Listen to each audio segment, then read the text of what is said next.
এ ভাই, আসমানের মধ্যে যে দুইজন নবী এখনো জীবিত, তাদের একজন হলেন হযরতে ঈসা আলাইহিস সালাম আর একজন ইদ্রিস আলাইহিস সালাম। কেমন করে তারা এত লম্বা হায়াত পাইলেন? কি ছিল সেই রহস্য? কি ছিল সেই ঘটনা? হযরতে ইদ্রিস আলাইহিস সালামের ব্যাপারে বলা হয়, তারিখের কিতাবের মধ্যে রয়েছে। এ ভাইরা বন্ধুরা, আল্লাহর পয়গম্বর সৈয়দুনা ইদ্রিস আলাইহিস সালাম বহুত বড় আল্লাহর একজন পয়গম্বর।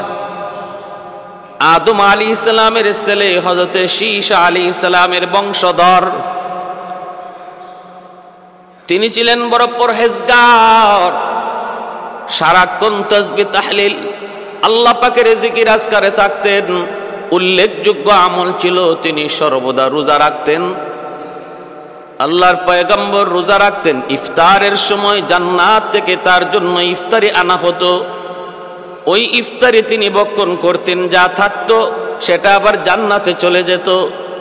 ইদ্রিস আলাইহিস সালাম বেশি বেশি রোজা রাখার কারণে আল্লাহর ভালোবাসা, আল্লাহর মহব্বত, আল্লাহর প্রেম তিনি লাভ করলেন। কারণ রোজা একমাত্র আল্লাহর জন্য। হাদিস শরীফে নবী বলেন, আস-সাওমু লি ওয়া আনা আজজি বিহি। হাদিসে কুদসি আল্লাহ পাক বলেন, যেই মানুষটা রোজা রাখলো সে যেন আমার জন্যই রোজা রাখলো, আর রোজার প্রতিদান আমি আল্লাহ নিজের হাতে দেব। ওয়া ফি riwayatin উজজা বিহি। অন্য riwayate এসেছে, রোজার বদলা আল্লাহ বলেন আমি নিজেই বান্দার হয়ে যাব। ইদ্রিস আলাইহিস সালাম এত বেশি রোজা রাখতেন। আজরাইল আলাইহিস সালাম আল্লাহর কাছে সুপারিশ করলেন, মালিক, আমি আপনার পয়গম্বর সৈয়দনা ইদ্রিসের সাথে একটু মহব্বত করতে চাই,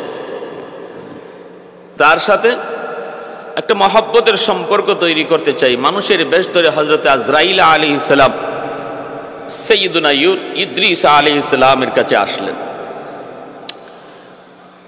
মেহমান হলেন, তিনিও রোজা রাখছেন। আজরাইল আলাইহিস সালাম তিনিও রোজাদার।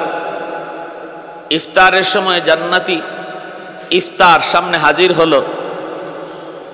সৈয়দনা ইদ্রিস আলাইহিস সালাম মেহমানকে নিয়ে ইফতার খাইতে বসলেন। নিজে খাইতেছেন, মেহমানকে বলতেছেন খাওয়ার জন্য, কিন্তু তিনি তো মানুষ নন, তিনি তো নূরের তৈরি ফেরেশতা, তিনি তো সেই পরিচয় দেন না। না দেওয়ায় তিনি বলতেছেন, হযরত আমি খাবো না, আপনি খান। সৈয়দনা ইদ্রিস আলাইহিস সালাম তিনি চেষ্টা করে মেহমানকে কিছু খাওয়াইতে পারলেন না। যাক, তিনি না খেয়ে সারাদিন ইবাদত, সারা রাত আল্লাহর বন্দেগী করলেন। সকালবেলা দুজন বের হলেন একটু সফরে। ভাইয়েরা আমার, বন্ধুরা আমার, খেয়াল করে মনোযোগ দিয়ে শুনুন। সফরে বের হয়েছেন একটা ফসলি জমি। ওই ফসলি জমির কাজ দিয়ে তারা যাইতেছেন, ফল ফলাদিতে ভরপুর বাগান। সৈয়দনা ইদ্রিস আলাইহিস সালামকে মালাকুল মউত আজরাইল বলতেছেন, ওগো আল্লাহর পয়গম্বর, চলুন আমরা ওই গাছ থেকে কিছু ফল ভক্ষণ করি। সৈয়দনা ইদ্রিস আলাইহিস সালাম বলেন, আপনি তো বড় আশ্চর্য মানুষ, হালাল খাবার আপনার সামনে পেশ করলাম, কিন্তু আপনি হালাল খানা খাইলেন না, এখন অন্যের মাল খাইতে চাইতেছেন। চলুন সামনে চলুন। সামনে চললেন, দেখেন বকরি রাখাল একদল, এক পাল বকরি চরণভূমিতে বিচরণ করতেছে। এখানে যাইও মালাকুল মউত আজরাইল বলতেছেন সৈয়দনা ইদ্রিস আলাইহিস সালামকে, চলুন আমরা একটা বকরি জবাই করে ভক্ষণ করি। আল্লাহর নবী তখনও আশ্চর্য হলেন, হালাল খাবার আপনার সামনে পেশ করলাম, আপনি হালাল খানা খাইলেন না, আর এখন অন্যের মাল খাইতে চান, কি আশ্চর্য। চলুন সামনে চলুন। 3 দিন তার বাড়িতে থাকলেন।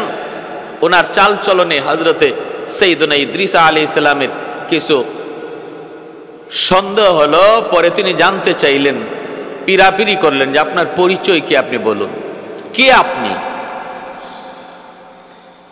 আজরাইল আলাইহিস সালাম তখন পরিচয় দিয়ে দিলেন হাসি মুখে, ওগো আল্লাহর পয়গম্বর, আমি তো দুনিয়ার কোনো মানুষ নই, আমি হলাম নূরের তৈরি ফেরেশতা, আমার নাম মালাকুল মউত আজরাইল।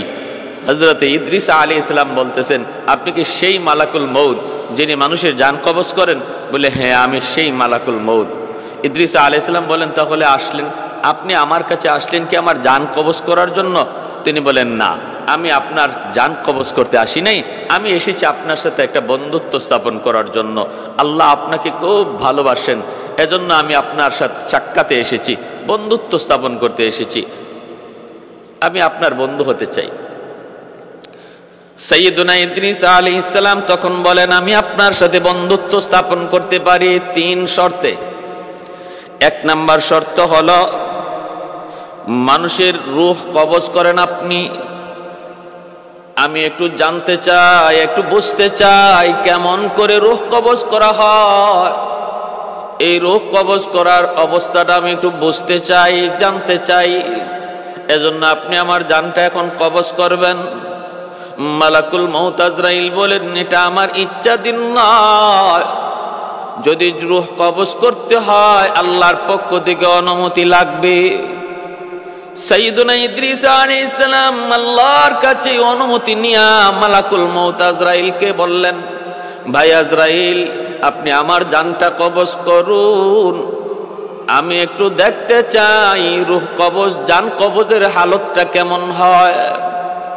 আমাদের প্রত্যেকেরই সামনে জান কবজের হালত রয়েছে রে ভাই। এমন কোনো প্রাণী নাই যে প্রাণী মৌতের স্বাদ গ্রহণ করবে না। প্রত্যেকের সামনেই সাকরাতুল মউত রয়েছে, মরণের যন্ত্রণা রয়েছে। আজরাইল আলাইহিস সালাম তখন তিনি প্রস্তুতি নিলেন, নবীকে বললেন, নবী গো, আপনি প্রস্তুত হন। তারপরে রূহটা কবজ করলেন, আবার রূহটা তাকে দিয়া দিলেন। এরপরে আজরাইল আলাইহিস সালাম বলতেছেন, আল্লাহর পয়গম্বর, বলুন তো আপনার কাছে কেমন লাগলো, জান কবজটা কেমন লাগলো, কেমন বুঝলেন? সাইয়্যিদুনা ইদ্রিস আলাইহিস সালাম বলতেছেন, ভাই মালাকুল মউত আজরাইল, আমি কি বলবো, শুধু এতটুকু বলতে পারি, একটা জিন্দা প্রাণীকে জীবন্ত ছিলাইয়া তার শরীরে লবণ দিলে যেই পরিমাণ ব্যথা হয়, জিন্দা প্রাণীকে জীবন্ত চামড়া ছিলাইলে যেই পরিমাণ যন্ত্রণা হয়, এর চেয়ে বেশি যন্ত্রণা আমি অনুভব করেছি। সুবহানাল্লাহ। ভাইরা বন্ধুরা, জন্য মালাকুল মউত আজরাইল বলেন, নবী গো, এটা তো আসল কোন রূহ কবজ ছিল না, এটা ছিল শুধুমাত্র আপনাকে একটু দেখানো, এটা তো আসল রূহ কবজ নয়। আসল রূহ কবজের চেয়ে আরো কঠিন, এর চেয়ে আরো কঠিন। আমার নবী, রহমতের নবী, মায়ার নবীর সামনে যেদিন মালাকুল মউত আজরাইল এসেছিলেন, তিনি আল্লাহর নবীর সিনা মোবারকের উপরে হাতটা রেখেছিলেন। নবী তখন বলেছিলেন, ভাই আজরাইল, আমার বুকের উপরে তুমি কি রাখছ? তিনি বলেন, নবী গো, আমি আমার হাতটা রেখেছি। আল্লাহর নবী বলেন, ভাই আজরাইল, আমি তো মনে করেছি আমার বুকের উপর তুমি উহুদ পাহাড় চাপায়া রাখছ। এতটা যন্ত্রণা আমার আপনার প্রত্যেকের সামনে রয়েছে, সবার সামনে যন্ত্রণা। প্রাণী মাত্রই তার মরণের স্বাদ গ্রহণ করতে হবে। কুল্লু নাফসিন যায়িকাতুল মাউত। আল্লাহ পাক রব্বুল আলামিন প্রত্যেকটা প্রাণীকে এই মৌতের স্বাদ গ্রহণ করার ঘোষণা দিয়ে রাখছেন। এরপরে সাইয়্যিদুনা ইদ্রিস আলাইহিস সালাম বলতেছেন, আমার আরেকটা শর্ত হলো, আমাকে জাহান্নাম একটু দেখাও, যাতে করে জাহান্নামের আযাব দেখে আমি আল্লাহর ইবাদত, আল্লাহর বন্দেগী, আল্লাহর পাকের পাবন্দি আরো বাড়াইয়ে দিতে পারি। আল্লাহর নির্দেশে সাইয়্যিদুনা ইদ্রিস আলাইহিস সালামকে নিয়ে হযরত মালাকুল মউত আজরাইল জাহান্নাম দেখাইলেন, জাহান্নামের শাস্তি দেখাইলেন। তারপরেই ইদ্রিস আলাইহিস সালাম 3 নাম্বার শর্ত করতেছেন। আমার 3 নাম্বার শর্ত হলো, যদি আমার সাথে বন্ধুত্ব করতে হয়, 3 নাম্বার শর্ত হলো, আমাকে জান্নাত দেখাও, জান্নাতের শান্তি দেখাও, নাজ নিয়ামত দেখাও। যদি আমি জান্নাতের নাজ নিয়ামত শান্তি দেখি তাহলে আমি আল্লাহর বন্দিগি, আল্লাহর গোলামি, আল্লাহর তাসবিহ তাহলিল, আল্লাহ পাকের জিকির আরো বেশি করে করব। আমার ভাইয়েরা, বন্ধুরা, সাইয়্যিদুনা ইদ্রিস আলাইহিস সালামকে নিয়ে মালাকুল মউত আজরাইল যখন জান্নাত দেখাইতে গেলেন, জান্নাতের ভিতরে তিনি ঢুকলেন, নাজ নিয়ামতগুলি তিনি দেখতেছেন। মালাকুল মউত আজরাইল একটু পরে ডাক দিলেন, ওগো আল্লাহর পয়গম্বর, এবার একটু বের হয়ে আসুন। তিনি তখন ডাক দিয়া বলেন, ভাই আজরাইল, জান্নাত তো এমন এক জায়গা যেখানে ঢুকলে আল্লাহ পাক কখনো বের করবেন না বলে তিনি ওয়াদা করেছেন। ওয়াদা, জান্নাতের ভিতরে আল্লাহ যারা একবার ঢুকাবেন সে আর বের হবে না। এর আগে মৃত্যুর স্বাদ। আল্লাহ বলেন প্রতিটা মানুষকে, প্রতিটা প্রাণীকে মৃত্যুর স্বাদ গ্রহণ করতে হবে, আমি তাও করেছি। দ্বিতীয় বলেছেন জাহান্নাম না দেখে কেউ জান্নাতে যেতে পারবে না, আমি তাও করেছি। এবার আমি জান্নাতের ভিতরে ঢুকে পড়েছি। আল্লাহ পাকের ওয়াদা, আল্লাহ যারে জান্নাত দেয় কখনো আর জান্নাত থেকে বের করে না। জাহান্নামীকে আল্লাহ জাহান্নাম থেকে জান্নাতে দেয়, কিন্তু কোনো জান্নাতীকে আল্লাহ পাক আর জাহান্নামে ফেরত দেয় না, জান্নাত থেকে বের করে না। প্রতিটা জায়গায় আল্লাহ জান্নাতের বিবরণ দিয়া খালিদিনা ফিহা বলেছেন। অতএব আমি আর বের হব না, আমি আর বের হব না। জান্নাত থেকে বের না করার ওয়াদা তো আমার আল্লাহর। মালাকুল মউত আজরাইল আল্লাহর কাছে এইবার আল্লাহর কাছে জানতে চাইলেন, নালিশ দিলেন, মালিক তোমার পয়গম্বর জান্নাত দেখার নিয়ত কইরা জান্নাতে ঢুকছে, এখন কই বের হবে না, এখন কই বের হবে না। আল্লাহ পাক রব্বুল আলামিন তখন বলতেছেন, এর মালাকুল মউত, আমার পয়গম্বর যা বলেছে তো ঠিক বলেছে। জান্নাতে যে একবার ঢুকে তারে আমি আর বের করি না, সে তো ঢুকে গেছে, যদি নিজের ইচ্ছায় বের না হয় তারে বের করার কোনো সুযোগ নাই। তুমি চলে যাও, আমার পয়গম্বর ইদ্রিস জান্নাত ঘুরে ঘুরে দেখবে। এই যে মালাকুল মউত চলে আসলেন আর সাইয়্যিদুনা ইদ্রিস আলাইহিস সালাম জান্নাতে ঢুকলেন। আজও পর্যন্ত তিনি জান্নাতে ঘুরে বেড়াইতেছেন, জান্নাতে ঘুরে বেড়াইতেছেন। এজন্য ভাইরা, সাইয়্যিদুনা ইদ্রিস আলাইহিস সালাম কিয়ামত পর্যন্ত তিনি জান্নাতেই ঘুরে ঘোরাঘুরি করেন, জান্নাতের ভিতরে বিচরণ করেন। এই হলো একজন পয়গম্বর, যিনি পয়গম্বর হইয়া তিনি এখনো পর্যন্ত জীবিত, তাও কোনো দুনিয়ার জমিনে নয়, তাও আসমানের এমন এক জায়গা যেটা হলো জান্নাত। জান্নাতের ভিতরে তিনি এখনো আছেন। এ ভাই, খেয়াল করে মনোযোগ দিয়ে শুনো। 2 নম্বরে হযরত ঈসা আলাইহিস সালাম, তিনাকে আল্লাহ পাক আসমানে তুলে নিয়েছেন। ঈসা আলাইহিস সালাম এখনো জীবিত, আসবেন এক সময়। কোন সময়? শেষ জমানায় দাজ্জালের সাথে জিহাদের জন্য, দাজ্জালকে প্রতিহত করার জন্য ঈসা আলাইহিস সালামের আগমন হবে। ভাইরা, বন্ধুরা, এজন্য বলতেছিলাম দুজন পয়গম্বরের কথা আল্লাহ পাক কোরআনের মধ্যে বলেছেন। ইদ্রিস আলাইহিস সালামের ব্যাপারে আল্লাহ বলেন, ওয়াজকুর ফিল কিতাবি ইদ্রিস ইন্নাহু কানা সিদ্দীকান নাবিয়্যা ওয়া রাফা'নাহু মাকানান আলিয়্যা। স্মরণ করো আমার পয়গম্বর ইদ্রিসের কথা। আমি তারে ইজ্জত দিয়েছি, সম্মান দিয়েছি এবং তাকে উঁচু স্থানে উঠে নিয়েছি। সে ছিল সিদ্দিক, তিনি হলেন সিদ্দিক। আমি তাকে সর্বোচ্চ উচ্চ স্থানে পৌঁছে দিয়েছি। ঈসা আলাইহিস সালামের ব্যাপারে আল্লাহ পাক রব্বুল আলামিন পবিত্র কোরআনের বিভিন্ন জায়গায় বলেছেন, আমি ঈসাকে উঠায় নিয়েছি। কেন? ঈসা আলাইহিস সালাম যখন কওমকে তিনি তাওহীদের দাওয়াত দেন, একত্ববাদের দাওয়াত দেন, তখন ঈসা আলাইহিস সালামের কওমের লোকেরা তারা তো বিশ্বাস করে না, কারণ ঈসা আলাইহিস সালামের কাছে কিতাব নাজিল হয়েছে ইনজিল, আর ওনার আগে মুসা আলাইহিস সালামের কাছে কিতাব নাজিল হয়েছিল তাওরাত। তিনি যখন ইনজিল কিতাবের দাওয়াত দিতেছেন, কওমের লোকেরা কয় আমরা তাওরাত কিতাব মানি, তাওরাত ছাড়া অন্য কোনো কিতাব মানি না, না না মানি না। ঈসা আলাইহিস সালাম তিনি তো আমার আপনার নবীর সুসংবাদও দিতেছেন। শেষ জমানায় একজন নবী আসবেন আহমদ। এই কথার উপরেও ইহুদিদের অবজেকশন, আমরা আর কোনো নবী মানি না, আমরা মুসা নবীকে মানি, কিতাব মানি তাওরাত, অন্য কোনো কথা আমরা সাপোর্ট করি না। ঈসা আলাইহিস সালামকে কওমের লোকেরা যখন ওই বনি ইসরাইলিরা তারা হত্যা করার মতো ষড়যন্ত্রে লিপ্ত হলো, আল্লাহর পয়গম্বর সাইয়্যিদুনা ঈসা আলাইহিস সালাম তিনি তার এলাকা ছেড়ে গ্রাম অঞ্চলে চলে গেলেন। গ্রামে যায় তিনি মানুষকে তাওহীদের দাওয়াত দিচ্ছেন, আখিরাতের কথা শোনাইতেছেন, নিজের নবী হওয়ার কথা, রাসূল হওয়ার কথা তিনি তাদেরকে পেশ করেন। গ্রামের কিছু মানুষ তার কথাগুলি মানল।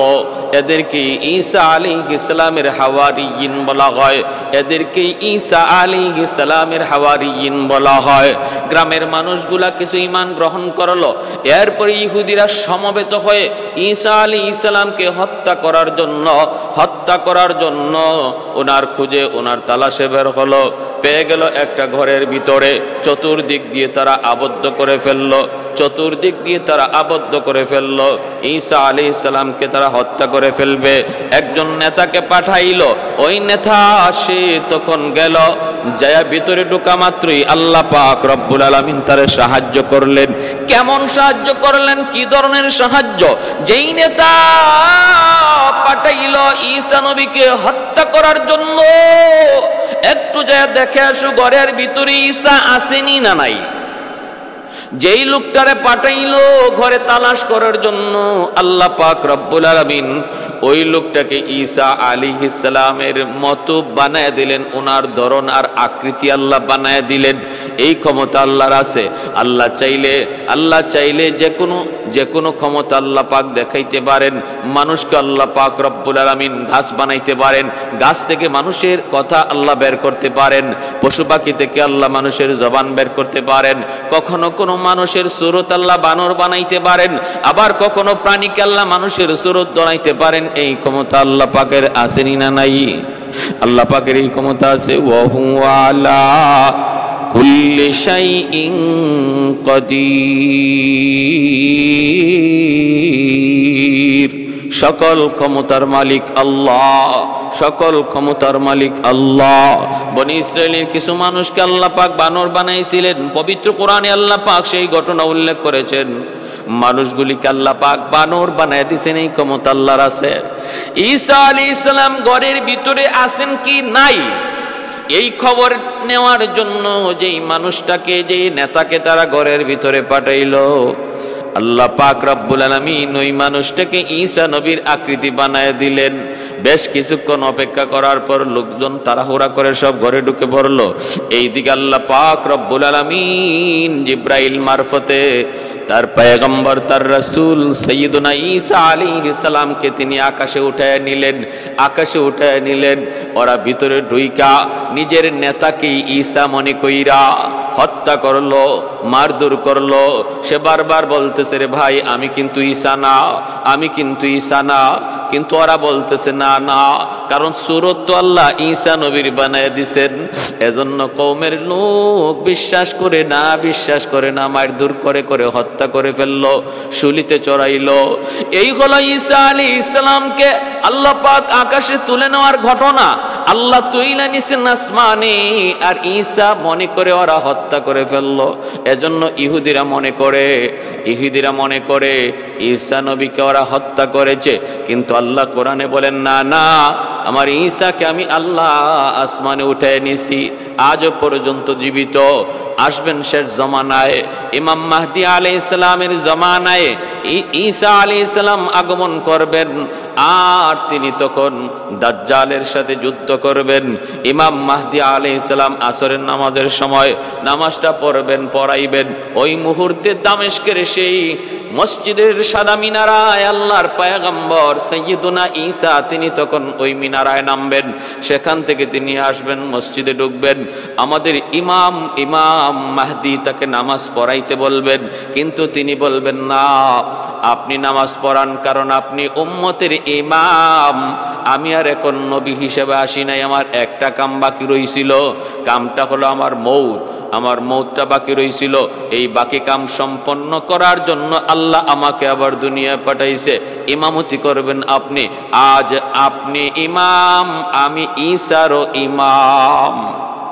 ঈসা আলাইহিস সালামকে এইভাবে আল্লাহ আকাশে উঠিয়ে নিয়েছেন। তাহলে এই দুইজন পয়গম্বর, সৈয়দুনা ইদ্রিস আলাইহিস সালাম আর সৈয়দুনা হযরত ঈসা আলাইহিস সালাম, ওনারা দুজন জীবিত, এখনো পর্যন্ত জীবিত, জমিনে না আসমানে? আসমানে। এবার আসুন, জমিনে যে দুইজন নবী জীবিত আছেন, তারা কোন কারণে জীবিত, তাদের পিছনে ঘটনা কি, তারা কোথায় আছেন? হযরত খিজির আলাইহিস সালাম তিনি আছেন দুনিয়াতে জীবিত জল বাগের দায়িত্বে, আর হযরত ইলিয়াস আলাইহিস সালাম তিনি এখনো আল্লাহ পাক তারে জীবিত রাখছেন স্থল ভাগের দায়িত্বে। হযরত খিজির আলাইহিস সালামের ঘটনা আমরা মোটামুটি সবাই জানি, হযরত মূসা আলাইহিস সালামের সাথে তার ঘটে যাওয়া ঘটনা। কিন্তু হযরত খিজির আলাইহিস সালাম ইনি কিভাবে এই লম্বা হায়াত পাইলেন, এটা আমরা অনেকেই জানি না। হযরত খিজির আলাইহিস সালাম তিনি ভাইরা, খিজির আলাইহিস সালাম তিনি বাদশাহ ইস্কান্দার, যাকে কোরআনের ভাষায় জুলকারনাইন বলা হয়, এই হযরত বাদশাহ জুলকারনাইন, যাকে আল্লাহ পাক তামাম দুনিয়া রাজত্ব দান করেছিলেন, যে দুইজন মুমিনকে আল্লাহ তামাম দুনিয়ার বাদশাহী দান করেছিলেন, তাদের ভিতরে একজন হলেন হযরত বাদশাহ ইস্কান্দার, যেটাকে আমাদের ভাষায় আর কোরআনের ভাষায় জুলকারনাইন। আরেকজন হলেন হযরত সুলাইমান আলাইহিস সালাম। এই দুইজনকে আল্লাহ পাক রব্বুল আলামিন মুমিনদের ভিতর থেকে তামাম দুনিয়ার বাদশাহী দান করেছিলেন, আর কাফেরদের ভিতর থেকে বুখতানসর আর নমরুদ। আমার ভাই একটু খেয়াল করে শুনুন, বাদশাহ ইস্কান্দার, বাদশাহ জুলকারনাইন, ওনার প্রধান উজির ছিলেন হযরত খিজির আলাইহিস সালাম, যার নাম ছিল বিলিয়া। বাদশাহ জুলকারনাইন যখন ইয়াজুজ মাজুজকে প্রাচীর দিয়ে ঢেকে দিলেন, এই ঢাকার পরপরই তিনি আল্লাহর কাছে একটা আবদার করেছিলেন, আল্লাহ আমাকে তুমি অনন্তকাল একটা হায়াত দাও, যেন আমি বেশি বেশি তোমার গোলামি করতে পারি, বন্দেগী করতে পারি। তখনকার সময়ের যারা আবেদ ছিলেন, তখনকার সময়ের যারা সুফি ছিলেন, সাধক ছিলেন, তাদের কাছেও বাদশাহ সিকান্দার জুলকারনাইন তিনি জানতে চাইলেন, লম্বা হায়াত পাওয়ার কোনো আমল আছে কি, লম্বা হায়াত পাওয়ার কোনো একটা ধরন আছে কি না, একটু আমাকে বলো। সাধকেরা বলল, হ্যাঁ একটা সূরত আছে, লম্বা হায়াত যদি আপনাকে পেতে হয় তবে আবে হায়াত পান করা লাগবে। আব শব্দের অর্থ হলো পানি, হায়াত অর্থ হলো জীবন। এমন এক পানি আপনাকে পান করতে হবে যেই পানির মধ্যে জীবন রয়েছে। বলে এই আবে হায়াত পাবো কোথায়? আবে হায়াত পাবো কোথায়? সাধক তিনি তখন বললেন, কুহে কাফ নামক একটা পর্বতমালা, এই কুহে কাফ, এই পর্বতের ভিতরে অন্ধকার একটা গুহার মধ্যে পানি আবে হায়াত আল্লাহ রেখে দিয়েছেন, যা দুধের চেয়েও বেশি সাদা, মধুর চেয়েও বেশি মিষ্টি, মেশকে আম্বরের চেয়েও বেশি ঘ্রাণ। এই পানি যে একবার পান করবে, আল্লাহ পাকের উসিলায় আল্লাহ তারে লম্বা হায়াত আল্লাহ তারে দান করবে। তাহলে পেতে হলে কি করতে হবে? কুহে কাফ যেতে হবে, তালাশ করতে হবে। সেখানে অন্ধকার এক গুহা, সেই গুহার মধ্যে তালাশ করতে হবে। তবে এই তালাশটা অত্যন্ত বিপজ্জনক। তারপরও বাদশাহ জুলকারনাইন তিনি তালাশে বের হওয়ার ইচ্ছা পোষণ করলেন। রাজ্যে তিনি জানায় দিলেন, মন্ত্রী পরিষদের মধ্যে তিনি আলোচনাও করলেন, সিদ্ধান্ত নিলেন আমি বের হয়ে যাব। আমার কিছু আমার কিছু যুবক সৈন্য সামন্ত নিয়ে আমি বের হয়ে যাব। তালাশে তালাশে যদি বছর কেটেও যায়, বছরের বছর কেটেও যায়, আমি তালাশে বের হব, তালাশ করব। রাজ্যের দায়িত্ব আপাতত কাউকে দিয়া বাদশাহ যুলকারনাইন আবে হায়াতের তালাশে বের হলেন। সঙ্গী বানাইলেন কিছু যুবক, কিছু সেনা সামন্তকে, আর প্রধান উজির হযরতে বিলিয়া, প্রধান উজির হযরতে বিলিয়া, যার পরবর্তী নাম ছিল হযরতে খিজির আলাইহিস সালাম, ওনাকে সঙ্গে নিয়ে রওনা দিলেন।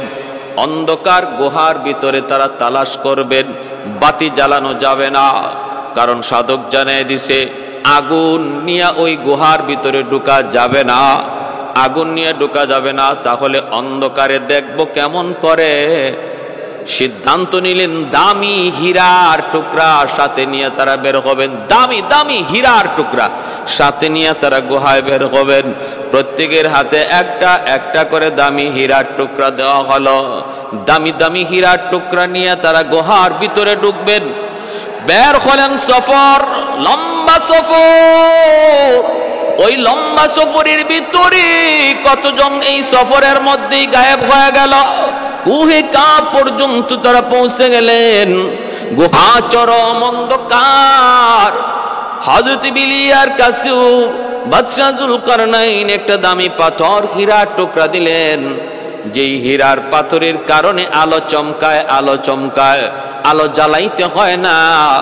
ওই হীরার টুকরা যার হাতে থাকে সেই রাস্তা দেখতে পায়, অন্ধকারও আলো দেখতে পায়। হযরতে যুলকারনাইন তিনি তখন বের হলেন, বিলিয়ার হাতে তিনিও হীরার টুকরাটা দিলেন। গুহার ভিতরে ঢুকে কে কোন দিকে চলে গেল কোনো খবর নাই, এক একজন এক এক দিকে হারিয়ে গেল। হযরত বিলিয়া তিনিও একা হয়ে গেলেন, যুলকারনাইন একদিকে, বিলিয়া অন্যদিকে। এইভাবে তালাশে মগ্ন হলেন, তালাশে মগ্ন হলেন। যাইতে যাইতে তালাশ করতে করতে করতে করতে এক একজন এক এক দিকে তালাশে মগ্ন হলেন। বিলিয়া তিনি তালাশে বের হয়ে আল্লাহ পাকের কুদরতে ফয়সালা, আবে হায়াত যুলকারনাইনের নসিব হবে না। আল্লাহ পাকের কুদরতে ফয়সালা হলো আবে হায়াত নসিব হবে ওই বিলিয়া, প্রধান উজির বিলিয়া হযরত খিজির আলাইহিস সালামের। তিনি তালাশে তালাশে ক্লান্ত হয়ে গেলেন, কোথায় সে আবে হায়াত। একটা জায়গায় ক্লান্ত হয়ে বসে রইলেন, পানির তৃষ্ণা লাগছে। হযরত খিজির আলাইহিস সালামের তিনি পানির তৃষ্ণায় কাতর, কিন্তু পানি পাবেন কোথায়, পানি পাবেন কোথায়। এই অবস্থায় তিনি একটা আওয়াজ পাইলেন, এই অন্ধকারের ভিতরে একটা আওয়াজ পাইলেন, কোথা থেকে যেন পানি ছলছল ছলছল করে পানি পড়তেছে। পানি গড়ায় পড়ার যে একটা আওয়াজ, এই আওয়াজটা হযরত খিজির আলাইহিস সালাম শুনতে পেয়ে তিনি এই পানির তৃষ্ণা নিবারণ করার জন্য যেদিক থেকে পানির আওয়াজটা আসতেছে ওই দিকেই তিনি যাইতেছেন, ওই দিকেই যিনি যাইতেছেন। আলহামদুলিল্লাহ, যাইতে যাইতে যায় দেখেন একটা ছোট্ট পানির ফোয়ারা, ছোট্ট পানির ফোয়ারা, ওখান থেকে তিনি পানিটা পান করলেন, পানিটা পান করলেন। আলহামদুলিল্লাহ, পানিটা পান করা মাত্রই দেখা গেল কি একটা গায়েব থেকে আওয়াজ আসলো, হে বিলিয়া, তুমি তো সাধারণ পানি পান করো নাই, তুমি পানির তৃষ্ণা নিবারণ করতে এসে যে পানি পান করেছো, এই পানির তালাশি তোমরা বের হয়েছো, যার নাম হলো আবে হায়াত। তুমি তো আবে হায়াত পান করে ফেলেছো। হযরত বিলিয়া তিনি বুঝতে পারলেন যে তালাশ, যার তালাশে বের হয়েছেন সেটা তিনি পেয়ে গেছেন। সাথে সাথে দেখতেছেন জঙ্গলের বাঘ ভাল্লুক হিংস্র প্রাণীরা হযরত বিলিয়ার চতুর্দিকে এসে তারা এমনভাবে আসা শুরু করলো, আর ওনার সামনে এমনভাবে বসতে লাগলো যেন একজন মুনিবের সামনে গোলাম, মুনিবের সামনে গোলাম বসে আছে। জঙ্গলের প্রাণীরা তার সামনে এইভাবে বসে তার ইতাআত করতে লাগলো, তার বাধ্যতা তারা বুঝাইতে লাগলো যে আজ থেকে আমরা আপনার বাধ্য, আপনি যা বলবেন আমরা তা মানব। সুবহানাল্লাহ। अय्यारे अय्यारे जिगर यारे नजर अब तू कहाँ है, अय्यारे जिगर यारे नजर अब तू कहाँ है, दीवाना तेरा हो गया मैं मेरे खबर लो, दीवाना तेरा हो गया मैं मेरे खबर लो। ऐ दोस्तों अगर जाका नबी जाबा तो बख्शम, কবি কত সুন্দর করে একজন দেওয়ানা একজন আশিকের কথা বলতেছে। আয়ারে জিগর নূরে নজর আব তু কাহা হ্যায় দেওয়ানা তেরা হো গিয়া मैं मेरे खबर लो देवाना तेरा हो गया मैं मेरे खबर लो ऐ दोस्तों अगर जाका नबी जाबा तो बख्शम ऐ दोस्तों अगर जाका नबी जाबा तो बख्शम अजाज अजी दोस्त बगुया बातो बख्शम अजाज अजी दोस्त बगुया बातो बख्शम ऐ सल्ली अला आपका फैजान रिसाला ऐ सल्ली अला आपका फैजान रिसाला तो मिस्ल हजर था वो हवारश करेगी ना तो मिस्ल हजर था वो हवारश करेगी ना सदके में तेरे हो गया हो रहबरे उम्मत सदके में तेरे हो गया हो रहबरे उम्मत जो कुफर की जुल्मत से था एक आब्द कमीना जो कुफर की जुल्मत से था एक आब्द कमीना अयारे जिगर नूर नजर अब तू कहाँ है देवाना तेरा हो गया मैं मेरे खबर लो देवाना तेरा हो गया मैं मेरे खबर लो।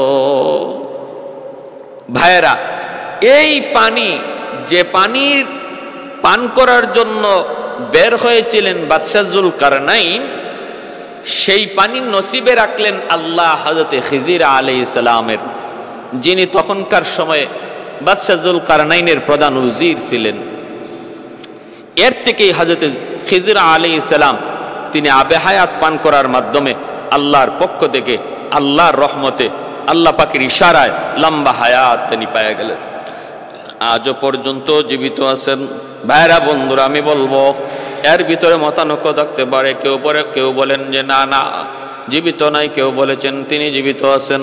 আমরা বলতেছি একটু মনোযোগ দিয়ে শুনুন, হযরতে খিজির আলাইহিস সালাম জীবিত আছেন। এই জীবিত থাকার বিষয়টা অনেকে সাক্ষীও দিয়েছেন, আবু বকর সিদ্দিক রাদিয়াল্লাহু তাআলা আনহুর সাথে আল্লাহর নবীর ইন্তেকালের পর নবীজির দেহ মুবারক যখন মদিনাতুল মুনাওয়ারায় নবী দুনিয়া থেকে বিদায় হয়ে গেছেন, ওই অবস্থায় হযরত খিজির নবীর দেহটা দেখতে এসেছিলেন। আর হযরত আবু বকর সিদ্দিক রাদিয়াল্লাহু তাআলা আনহুর সাথে সাক্ষাৎ হয়েছে। জলপথে কোনো মানুষ বিপদগ্রস্ত হয়ে গেলে হযরত খিজির আলাইহিস সালাম তখন বিপদগ্রস্ত মানুষকে উদ্ধার কাজে তিনি সাহায্য করেন। খিজির আলাইহিস সালাম তিনি সাহায্য করেন। বিপদে পড়েছে কোনো মানুষ জলে, তাদেরকে সাহায্য করতে তিনি আগে আসেন। পৃথিবীর জমিনের কোথাও কোনো মানুষ বিপদে আক্রান্ত, খিজির আলাইহিস সালাম তিনি তাদের সাহায্য করেন। ভাইরা, এর থেকে হযরত খিজির আলাইহিস সালাম তিনি হায়াত পাইলেন, লম্বা হায়াত। আরেকজন হলেন হযরত ইলিয়াস আলাইহিস সালাম। চারজন নবীর কথা বললাম যারা লম্বা হায়াত পাইলেন, এখনো পর্যন্ত তারা জীবিত। সর্বশেষ হযরত ইলিয়াস আলাইহিস সালাম, তিনি বনি ইসরাইলের একজন পয়গম্বর। হযরত ইলিয়াস আলাইহিস সালাম ইনি ওনার কওমকে যখন কালেমার দাওয়াত দেন, তাওহীদের দাওয়াত দেন, কওমের লোকেরা তা মানে না। এটাই স্বাভাবিক, যত নবী যত রাসূল যখনই কওমের সামনে কালেমার দাওয়াত দিয়েছেন, কেউ প্রথমে সহজে মানে না, মেনে নেয় না। শুধু মানে তো নাই, বরং নির্যাতন করে, কটূক্তি করে, বাজে মন্তব্য করে, গালাগালি করে। আল্লাহ কোরআনের পবিত্র কোরআন সূরা ইয়াসিনের মধ্যে বলেন, ইয়া হাসরাতান আলাল ইবাদ মা ইয়াতিহিম মির রাসূলিন ইল্লা কানু বিহি ইস্তাহজিউন।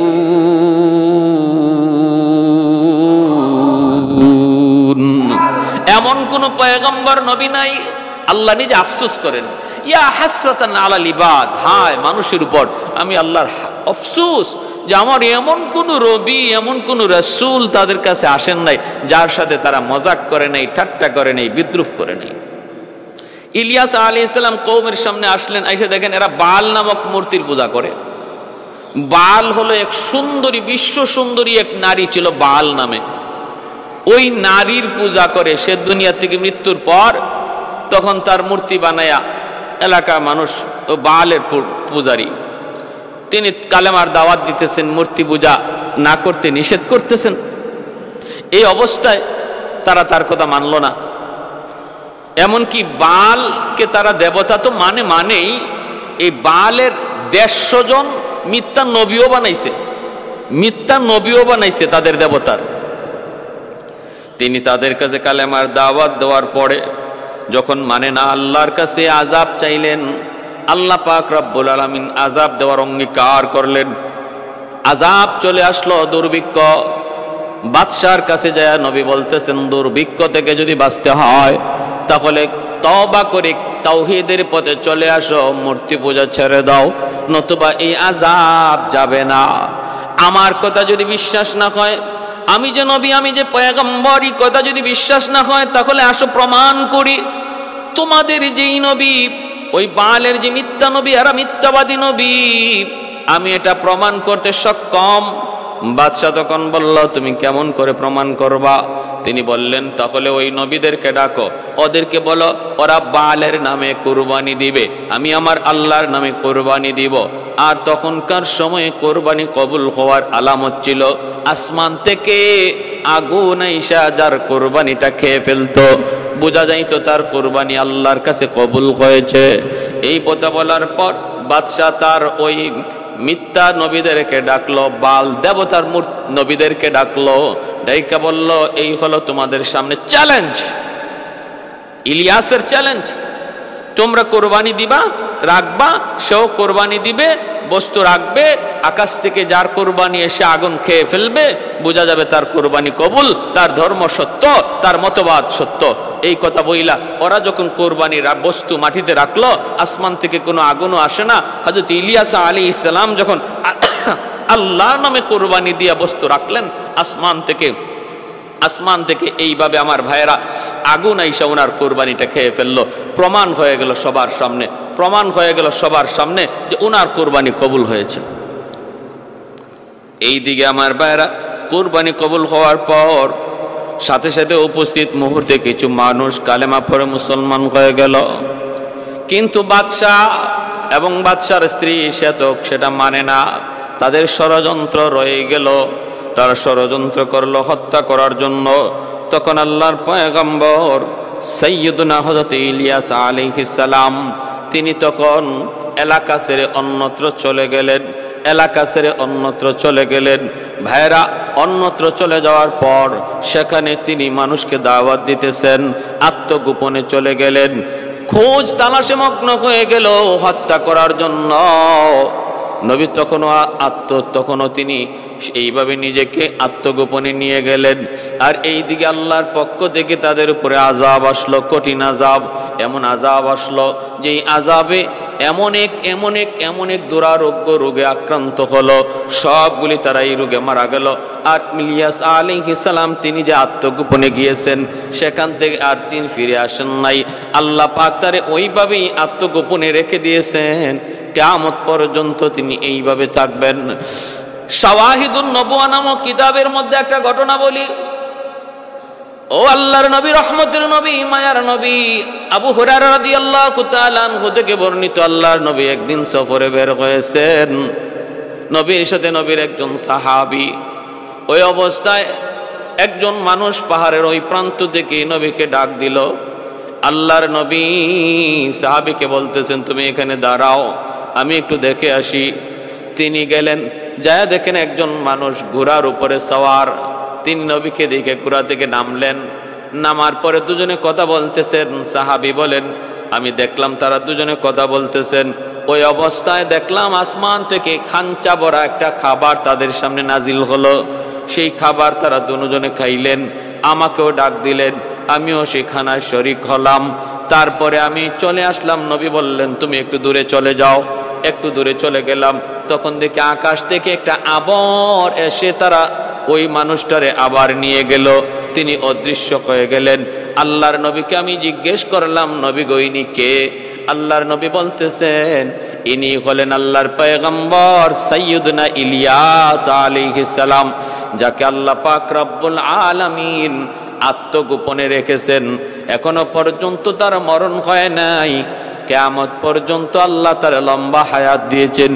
ইলিয়াস আলাইহিস সালামকে দায়িত্ব দিয়েছেন স্থলভাগের, তিনি স্থলভাগ বিচরণ করেন। আর খিজির আলাইহিস সালামের দায়িত্ব হলো জলভাগের, তিনি জলভাগ নিয়ন্ত্রণ করেন। ভাইরা বন্ধুরা, এজন্য বলতেছিলাম এই 4 জন পয়গম্বর দুনিয়াতে এখনো জীবিত, আর জীবিত থাকার পিছনে রহস্য কি তাও বলে দিলাম। ভাইরা বন্ধুরা, এবার বলুন তো দেখি হায়াত মউত কার হাতে? বলে আল্লাহর হাতে। কার হাতে? আল্লাহর হাতে। ওই হায়াত মউতের মালিক আল্লাহ, যাকে আল্লাহ হায়াত বাড়ায় দেন, যার হায়াত যেখানে শেষ আল্লাহ তাকে নিয়ে নেন। এটা আল্লাহ পাকের ইখতিয়ার, আল্লাহ পাকের ইখতিয়ার। তবে এই ঘটনা, এর ব্যাপারে মতভেদ আছে। কেউ বলছেন এটা হযরত আল্লামা জালালউদ্দিন সুয়ুতী রহমতুল্লাহ আলাইহি ওনার মতে যে তারা এখনো জীবিত, কিন্তু আল্লামা ইবনে কাসির তার তাফসীর ইবনে কাসিরের মধ্যে এগুলাকে তিনি বিশুদ্ধ বলেন নাই, বিশুদ্ধ বলেন নাই। অতএব মতানৈক্য রয়েছে, মতানৈক্য রয়েছে। তাহলে আমাদের এতে আমাদের কোনো আমলের কিছু নাই যে এটা বিশ্বাস করার দ্বারা আমার ঈমান থাকবে না, অথবা বিশ্বাস না করলে আমার ক্ষতি হয়ে যাবে, এমন কিছু না। তবে আল্লাহর কাছে কোনো কিছু অসম্ভব নয়। আল্লাহ পাক সব পারেন, আল্লাহ পাক সব পারেন। প্যারে হাজিরিন, এজন্য আল্লাহ আমাদের সবাইকে আল্লাহ পাকের কুদরতের উপর সর্বদা, আল্লাহ পাকের কুদরতের উপর সর্বদা বিশ্বাস করে চলার এবং আল্লাহ পাকের কুদরতকে মান্যা চলার তৌফিক আল্লাহ আমাদের সবাইকে দান করুন।